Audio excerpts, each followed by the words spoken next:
particulièrement beaucoup de nouvelles pour vous. Étonnamment, Ahmed est de retour en studio avec nous pour aujourd'hui.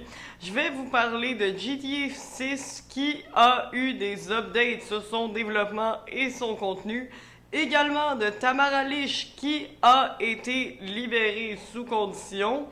Pour continuer sur un procès qui n'a pas eu lieu finalement, et ensuite vous donner des nouvelles concernant une pub de la CAQ, ben, en fait contre la CAQ, qui fait beaucoup jaser, parce que tout ce qui concerne la pub et la CAQ, visiblement, ça fait jaser. Et c'est ça, on va terminer sur un meurtre concernant un agent de la GRC. Donc, ne manquez pas ça après la pause. Depuis Laval, Québec, bienvenue sur Groove Station Canada TV. Musique, culture, sport, actualité, ça se passe ici. Groove Station Canada TV, c'est votre TV. Donc, GTA 6, qui est vraiment en développement officiel depuis peu. La nouvelle avait déjà sorti il y a quelques temps, mais il y a eu des leaks concernant le contenu du jeu. Semblerait-il que parmi les plusieurs personnages jouables qui vont être disponibles pour les joueurs, il y aurait un personnage féminin qui serait là pour représenter le nouveau tournant que prend la compagnie Rockstar. Également, ça se passerait à Vice City, c'est dans un homologue de Miami que nous allons pouvoir effectuer les plus grands crimes dans ce monde de jeux vidéo. Également, il y a eu plein d'offres d'emploi de la part de Rockstar sur leur site web et sur plein de sites d'embauche. Donc, on pense que peut-être le jeu sortirait en 2025. C'est ce qui est annoncé sur la majorité des sites web. Donc, ça serait super cool puisque ça fait déjà 9 ans que GTA 5 est sorti. Mais ça reste à suivre, bien que vu que le développement en fait du remaster de Red Dead Redemption 2 a été cancel, on imagine que tous les efforts du studio vont vers GTA. Donc, bonne nouvelle pour tous les gamers qui aiment la franchise.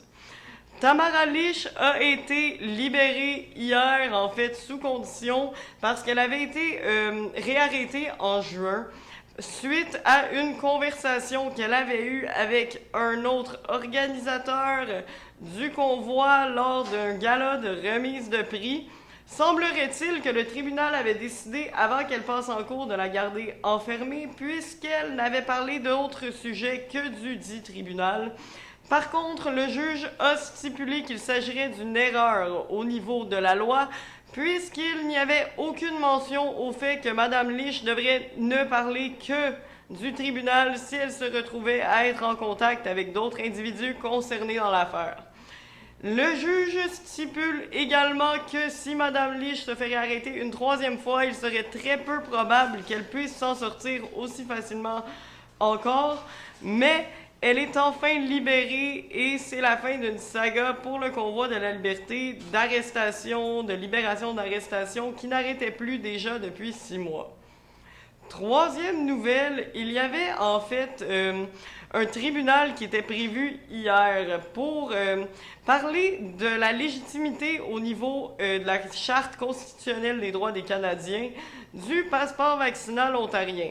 Le gouvernement qui disait que la cause était obsolète parce que le passeport n'est plus utilisé, comme vous le savez très probablement, a gagné en fait parce que le juge est d'accord que la cause est obsolète.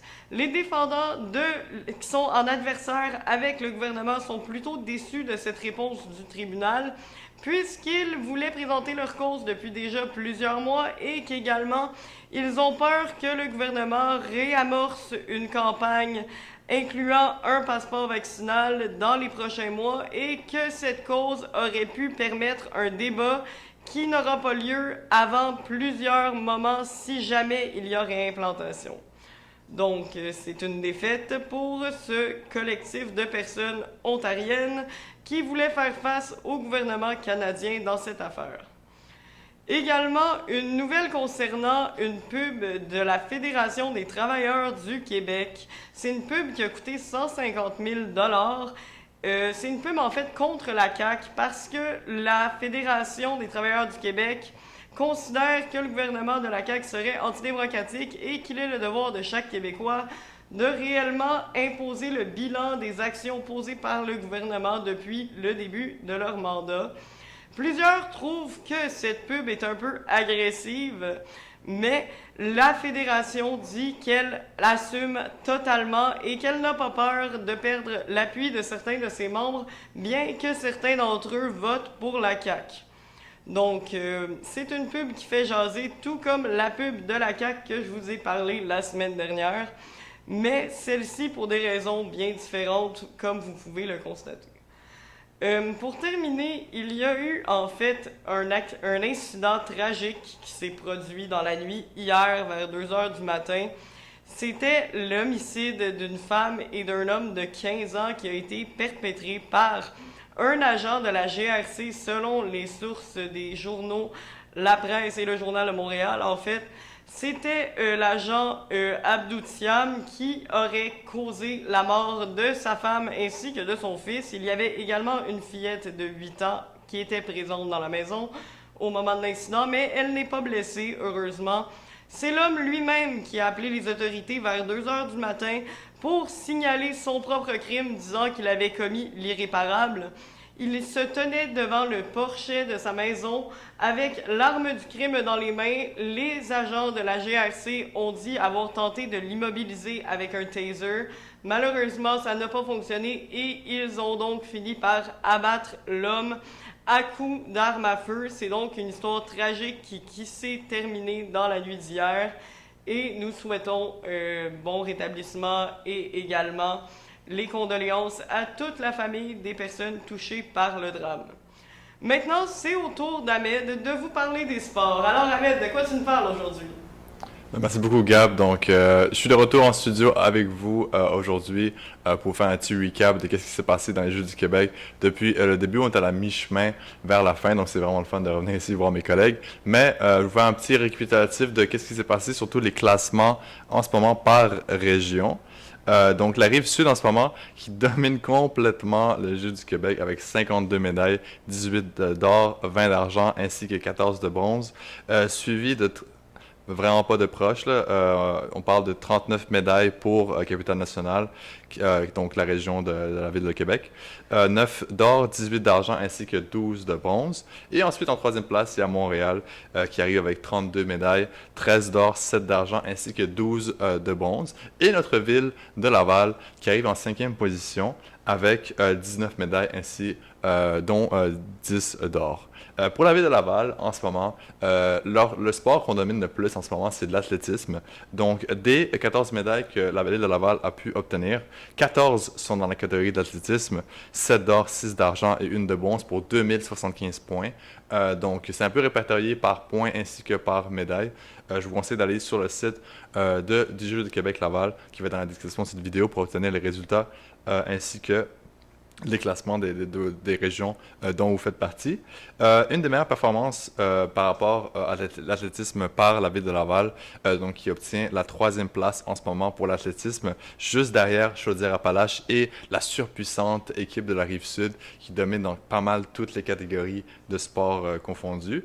Donc vraiment, même si la ville de Laval est juste que 5e, il reste encore beaucoup de temps pour que la ville de Laval de performer, mais on le sait que c'est pour le fun, c'est des jeunes qui sont en ce moment en train de jouer, en fait, de participer aux Jeux de Laval. Donc vraiment, je voulais vous donner un petit temps pour féliciter la ville de Laval, parce que maintenant, c'est vraiment les jeunes sont vraiment en train de donner leur plein potentiel. Puis c'est vraiment ça qui est intéressant, c'est que c'est pas juste à cause des médailles, c'est pas juste les points, c'est vraiment de se donner à fond, de sortir son plein potentiel. Même si tu gagnes pas, qu'est-ce qui est important, c'est vraiment de tout donner, parce que quand tu es jeune comme ça, 13, 14, 15 ans, l'important c'est de savoir c'est quoi ta limite, puis est-ce que tu es capable de pouvoir dépasser ta limite, parce que donner sur 100%, des fois, c'est juste même pas assez. Des fois, il faut donner sur 200% pour réussir.